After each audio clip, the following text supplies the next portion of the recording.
Good morning everyone. I hope you all are doing well in your life. In today's video I am going to discuss about the examples of related to vibrational spectra of metal carbonyls. तो हमने previous video में हमने क्या discuss किया था कि हम vibrational spectra को कहाँ कहाँ यूज़ कर सकते हैं, इसके जो हमारा जो कॉन्सेप्ट है उसे कहाँ कहाँ अप्लाई कर सकते हैं.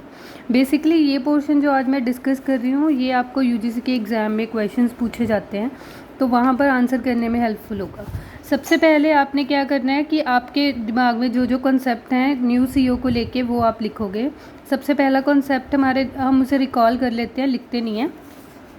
सबसे पहले हम क्या करेंगे, हमारे पास न्यू सीओ की स्ट्रेचिंग किस पे डिपेंड करती है, हमारे मेटल की डोनेटिंग टेंडेंसी पर.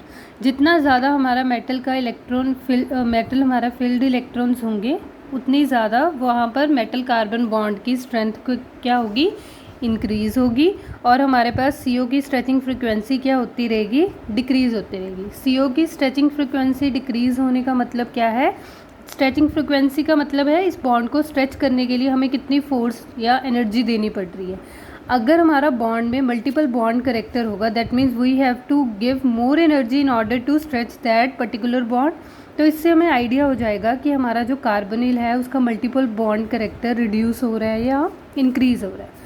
तो यहाँ पर सबसे पहले हम एग्जाम्पल में अप्लाई करते हैं जो जो कॉन्सेप्ट हमने सीखे हैं. एग्जाम्पल आपको दी गई है, arrange the following compounds in increasing order of new CO values. तो आपको ऐसे कम्प्लेक्स दिए जाएंगे, निकल कार्बोनिल 4, कोबाल्ट कार्बोनिल 4 और आयरन कार्बोनिल 4. इन सब में डिफरेंस क्या है, अभी यहाँ पर मेटल है और कार्बोनिल है, इन सब में सेम है. तो हमारे पास डिसाइडिंग फैक्टर क्या होगा, यहाँ पर हमारे पास डिसाइडिंग फैक्टर है इनके ऊपर का चार्ज. ये न्यूट्रल कंपाउंड है, यहाँ पर नेगेटिव चार्ज है, यहाँ पर 2 नेगेटिव चार्ज है. तो हम कौन सा कंसेप्ट अप्लाई करके आंसर करेंगे, more stronger will be the carbonyl bond, higher will be the stretching frequency. ये हमारा एक कंसेप्ट हो गया. सेकेंड कॉन्सेप्ट क्या है, as we know the negative charge on the metal atom increase the back donation which in turn decrease the CO bond strength. तो अभी आप यहाँ पर देखो ध्यान से, मेटल कार्बोनिल ऑक्सीजन का बॉन्ड है. अगर हमारे मेटल के ऊपर नेगेटिव चार्ज की इंक्रीज़ होता जा रहा है, इसका मतलब वो इंटर्न डोनेशन कर रहा है. इसे हम क्या बोल रहे हैं, बैक डोनेशन. जितना ज़्यादा वो या इसको इलेक्ट्रॉन डेंसिटी ट्रांसफ़र करता रहेगा उतना ज़्यादा यहाँ पर स्ट्रॉन्ग मल्टीपल बॉन्ड करेक्टर क्या हो रहा है, डेवलप हो रहा है. तो उतना ज़्यादा हमारा जो कार्बोनिल का बॉन्ड है वो क्या हो रहा है, वीक हो रहा है. अगर वो वीक हो रहा है तो हमारी स्ट्रेचिंग फ्रिक्वेंसी क्या होगी, डिक्रीज़ होगी. स्ट्रेचिंग फ्रिक्वेंसी क्या होती रहेगी, कार्बोनिल की डिक्रीज़ होती रहेगी. तो इस हिसाब से फिर ऑर्डर क्या हुआ, सबसे कम स्ट्रेचिंग फ्रिक्वेंसी किसकी होगी, जहाँ पर 2 नेगेटिव चार्ज है, फिर उसके बाद जहाँ पर 1 नेगेटिव चार्ज है, उसके बाद निकल कार्बोनिल जहाँ पर कोई भी नेगेटिव चार्ज नहीं है. नेक्स्ट आपको कॉम्प्लेक्स दिया जाएगा. एग्जाम में क्वेश्चन कैसे पूछा जाएगा कि लैब में कुछ स्टूडेंट्स काम कर रहे थे स्पेक्ट्रा को लेके, सडनली हाई विंड ब्लो और हमारे जो पेपर्स हैं वो शफल कर गए. Could you help this student to match the desired frequencies. तो आप क्या हेल्प कर पाओगे उनकी डिज़ायर्ड फ्रिक्वेंसी को मैच करने में. तो हम कर सकते हैं, MnCO6 पॉजिटिव, आपको ऐसे कॉम्प्लेक्स दिए हुए हैं. आप क्या सबसे पहले देखोगे, positive charge, neutral, negative charge, 2 negative charge. तो अभी हमने सीखा जितना ज़्यादा नेगेटिव चार्ज होगा उतनी कम फ्रिक्वेंसी आएगी. तो इन सब में से सबसे कम किसकी है, इसकी. उसके बाद इसका 1 यूनिट, उसके बाद वाली किसकी होगी, इसकी होगी. फिर उसके बाद न्यूट्रल चार्ज है, न्यूट्रल की उसके बाद. और पॉजिटिव का मतलब है मेटल हमारी क्या है, इलेक्ट्रॉन डेफिशिएंट है, तो वो इतना इलेक्ट्रॉन ट्रांसफ़र नहीं कर पाएगी और मेटल कार्बन बॉन्ड इतना स्ट्रांग नहीं होगा. तो इन टर्न हमारा जो न्यू CO है वो स्ट्रांग होगा. तो सबसे ज़्यादा वाली फ्रिक्वेंसी किसकी कॉरस्पॉन्ड होगी, 2098. तो यहाँ मैंने 2 ही कंसेप्ट अप्लाई किए हैं. पॉजिटिव चार्ज न्यू CO की वैल्यू को इंक्रीज़ करेगा, नेगेटिव चार्ज न्यू CO की वैल्यू को डिक्रीज़ करेगा. नेक्स्ट आपके पास फिर से एग्जाम्पल दी हुई है. अगेन क्वेश्चन ऐसे ही पूछा जाएगा. तो आपको ये कॉम्प्लेक्सेस दिए हैं, आपने फिर से क्या करना है, पॉजिटिव एक साइड कर लेना, नेगेटिव एक साइड कर लेना, न्यूट्रल सेंटर में कर लेना. तो यहाँ पर आपको कुछ फ्रिक्वेंसीज दे रखी हैं, आपने मैच करनी है. जो 2 नेगेटिव है उसके लिए सबसे लीस्ट आएगी. तो सबसे लीस्ट इन सब में से कौन सी है, 1757. फिर 1 नेगेटिव, उससे ज़्यादा वाली थोड़ी सी. फिर उसके बाद न्यूट्रल के कॉरस्पॉन्ड 977. और हमारे पास नेक्स्ट है पॉजिटिव चार्ज के कॉरस्पॉन्ड उससे ज़्यादा, और और 2 पॉजिटिव चार्ज के लिए सबसे ज़्यादा। तो अगेन आप इसका रीज़न भी सेम कॉन्सेप्ट के हिसाब से ही कर सकते हो। नेक्स्ट एग्जांपल है, आपके पास ऐसे कॉम्प्लेक्स दिए हुए हैं MnCO6 पॉजिटिव, इथिलीन हमारे पास मिथाइलामीन दिया हुआ है, इथिलीन डायमीन दिया हुआ है, ट्राइथिलीन डायमीन दिया हुआ है। तो अभी एक ध्यान से देखो, हमारे पास NH2 CH2 CH2 NH2, ये आपके पास इथिलीन है। ट्राइथिलीन क्या होता है, NCH2 CH2 NH2 और CH2 CH2 NH2 और एक होता है CH2 CH2 NH2। तो अभी आपके पास क्या हो रहा है, डोनर साइड्स इंक्रीज़ हो रही हैं। यहाँ पर आपको डोनर साइड्स कितनी है 4, यहाँ पर डोनर साइड्स कितनी है 2, मिथाइलामीन में डोनर साइड्स कितनी है 1 और सिंपल वाले में कोई भी नहीं है। तो अभी आपके क्या है, हमने एक कॉन्सेप्ट और भी किया था कि हमारा जो इलेक्ट्रॉन डोनेटिंग ग्रुप क्या करेगा, इलेक्ट्रॉन डोनेटिंग ग्रुप अगर मेटल के साथ अटैच हुआ है तो वो क्या करेगा, इलेक्ट्रॉन ट्रांसफ़र करेगा, मेटल इसको पकड़ाती रहेगी। इसका मतलब मेटल कार्बन बॉन्ड स्ट्रॉन्ग होता रहेगा और हमारा CO बॉन्ड क्या हो जाएगा, फिर वीक हो जाएगा। अगर CO वीक हो गया तो हमारी न्यू CO वैल्यू क्या कर जाएगी, डिक्रीज़ कर जाएगी। दूसरा कॉन्सेप्ट हमने क्या सीखा था, इलेक्ट्रॉन विदड्रॉइंग ग्रुप का। इलेक्ट्रॉन विदड्रॉइंग ग्रुप का क्या सीखा था, इलेक्ट्रॉन विदड्रॉइंग ग्रुप क्या करेगा, मेटल से इलेक्ट्रॉन लेता रहेगा, मेटल को इलेक्ट्रॉन डेफिशिएंट कर देगा, जिस वजह से मेटल कार्बन को इतना इलेक्ट्रॉन ट्रांसफ़र नहीं कर पाएगी, जिस वजह से हमारा न्यू CO का बॉन्ड क्या हो जाएगा, स्ट्रॉन्ग होगा और न्यू CO की वैल्यू क्या हो जाएगी, इंक्रीज़ हो जाएगी। तो यहाँ पर अभी हमारे पास सारे के सारे डोनेटिंग ग्रुप में जितनी ज़्यादा डोनेटिंग टेंडेंसी उतना हमारा न्यू CO डिक्रीज़ होता चला जाएगा। तो मिथाइलामीन कम है, एक ही नाइट्रोजन है, यहाँ पर 2 नाइट्रोजन है, यहाँ पर 3 है, सबसे ज़्यादा ये इलेक्ट्रॉन डोनेट करेगा। तो electron donating group increase the back donation of metal atom which in turn decrease the new CO। तो न्यू CO सबसे कम इसकी होगी, फिर हमारे इथिलीन की होगी, फिर हमारे मिथाइल की होगी, फिर हमारे इसकी होगी, क्योंकि यहाँ पर तो चार्ज भी पॉजिटिव है।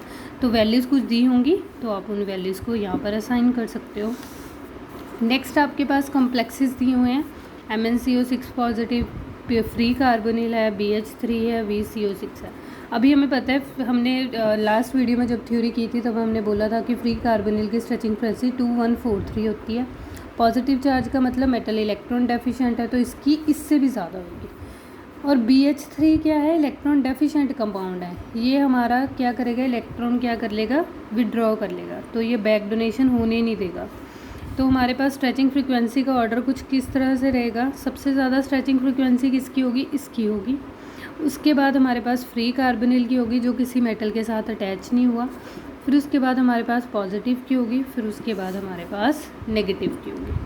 ठीक, अगर आपको एग्ज़ाम में MC पूछा जाएगा यानी कि मेटल और कार्बन का पूछा जाएगा तो हमारे पास ऑर्डर क्या हो जाएगा, एग्जैक्टली रिवर्स हो जाएगा। तो अभी आप क्या करोगे, एग्ज़ाम में जब आपको क्वेश्चन दिया जाएगा तो आपका सबसे पहले फोकस होगा, आप 2 मिनट क्वेश्चन को देखोगे, उसके बाद जब आंसर करने लगोगे अगेन चेक करना कि ऑर्डर किसके विद रिस्पेक्ट टू पूछा हुआ है। यहाँ तक कि आपको बॉन्ड स्ट्रेंथ, बॉन्ड लेंथ में भी कंफ्यूज किया जा सकता है। तो आपका जो ऑर्डर है आपने लिख लिया, जो आप रैंडम, जैसे हमारा जो वे है न्यू CO को चेक करने का, आपने न्यू CO को क्या ऑर्डर बना लिया, उसके बाद आप फिर से क्वेश्चन को देखना, अगर हमारे पास बॉन्ड लेंथ या बॉन्ड स्ट्रेंथ पूछा हुआ तो बॉन्ड लेंथ अगर पूछी हुई तो बॉन्ड लेंथ क्या होगी, अगर जिसकी स्ट्रेचिंग फ्रीक्वेंसी सबसे कम होगी बॉन्ड लेंथ उसकी सबसे ज़्यादा होगी, इसका वो वीक बॉन्ड होगा, इसलिए तो आपका बॉन्ड लेंथ का ऑर्डर रिवर्स होगा न्यू CO के। अगर आपको बॉन्ड स्ट्रेंथ पूछा हुआ तो ये ऑर्डर सेम रहेगा। क्लियर, तो इस वे में पहले क्वेश्चन ज़रूर चेक करना। उसके बाद आपको नेक्स्ट क्वेश्चन की टाइप दी होगी कि आपके पास ऐसे मेटल दिया होगा, कार्बोनिल होगा, PR3 ग्रुप होगा और आपको R ग्रुप्स दे रखे हैं। फिर से आपने इसे कैसे अरेंज करना है, on the basis of electron donating tendency और इलेक्ट्रॉन विड्रॉइंग।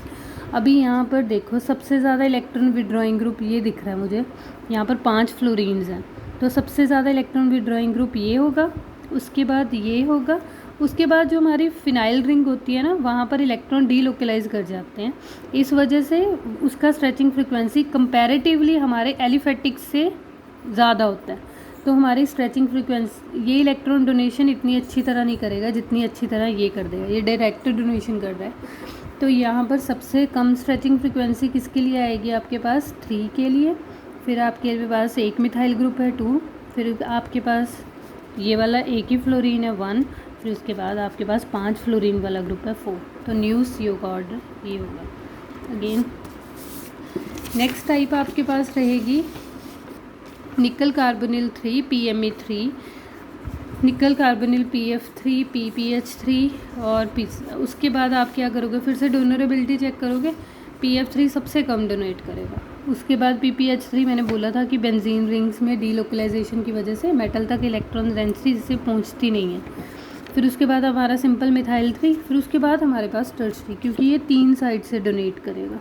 यहाँ पर तो एक ही मिथाइल ग्रुप है इसके साथ अटैच हुआ हुआ, यहाँ पर 3 आगे से भी टर्शरी है, तो ये सबसे ज़्यादा इलेक्ट्रॉन डोनेट करेगा। इसका मतलब इसका स्ट्रेचिंग फ्रिक्वेंसी सबसे कम होगा। फिर उसके बाद इसका होगा, फिर उसके बाद इसका, फिर उसके बाद इसका। तो हमारे पास अगर वैल्यूज़ दी होंगी, आपने पहले ऑर्डर अरेंज कर लिया, फिर आप वैल्यूज़ असाइन कर देना। अब आपके पास नेक्स्ट टाइप थी नंबर ऑफ़ कार्बोनिल मॉलिक्यूल जज करना, क्योंकि हमने एक एप्लीकेशन पढ़ा था कि हमें अगर कन्फ्यूज़न हो कि हमारे पास स्ट्रक्चर्स कौन सी पॉसिबल है, तो हमारा जो वाइब्रेशनल स्पेक्ट्रा है वो हेल्प करता है। तो MCO6 सबसे पहले octahedral, all the 6 carbonyls will be in the same position, तो हमारे पास एक ही IR बैंड आएगा। इसका मतलब हमारे जो कार्बोनिल है वो इसी फॉर्म में ही अरेंज होंगे। उसके बाद है MCO5L, यहाँ पर हमारे पास 3 तरह के कार्बोनिल्स होंगे। एक तो ट्रांस इफेक्ट की वजह से, बाकी 2 कार्बोनिल्स का नेचर ट्रांसपोजिशन सिस और ट्रांस के इफेक्ट की वजह से हमारे पास 3 तरह के कार्बोनिल्स होंगे। MCO4L2 अगर सिस फॉर्म में अरेंज हुआ तो ये चारों कार्बोनिल्स आपके पास अलग तरह का बैंड देंगे, लेकिन अगर आप ट्रांसफॉर्म में अरेंज करते हो तो ये चारों कार्बोनिल्स का इन्वायरमेंट सेम होगा, तो इस वजह से आपके पास एक ही बैंड ऑब्जर्व होगा। तो इस तरह से अगर हमें यहाँ पर कन्फ्यूज़न हो कि सिस होगा या ट्रांस होगा, तो हम बैंड से पता कर सकते हैं कि हमारे पास सिस स्ट्रक्चर होगी या ट्रांस स्ट्रक्चर होगी। That's all about this video. I hope कि आपको ये एग्जांपल्स हेल्पफुल होंगी in order to strengthen your previous concept. Thank you so much.